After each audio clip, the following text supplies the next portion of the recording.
Hey everyone, today I'll be showing you how to obtain a wrath Scylla. So before we begin, the wrath Scylla is needed for a rod that's called Onirifaux, which can be obtained by Nick in the depths, but the rod requires level 1000. Without any further ado, let's get into the full tutorial. An item I recommend having first is the Traveler's Whistle, which is an item that can be purchased for 2,500,000 by the traveling merchant.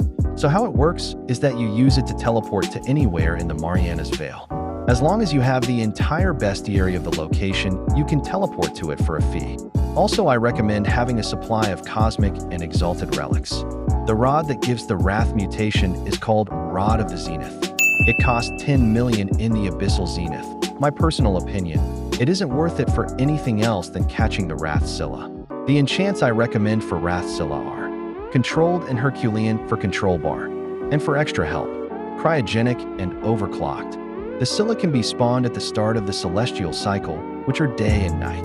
And also you'll need the Veil of the Forsaken, which can be obtained after completing the entire Mariana's Vale and do the Scylla boss fight.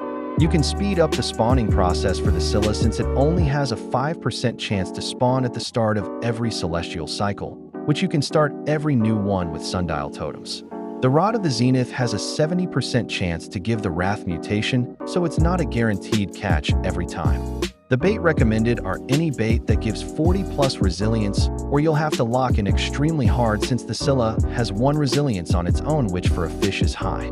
And the passive for the Scylla is that every 5 seconds after the progress is above 50%. There's a 10% chance it can make your control bar 20% smaller, and takes away 30% of the progress, which can cause stress, anxiety, and loss of concentration and focus. So that's why it's highly recommended to not get scared while catching it, cause one single mistake could make you lose the Scylla. Also, just useful advice. Join an empty server or private server if you want a better chance of you getting it yourself. Here's some footage of me catching a Scylla using the advice I provided you guys.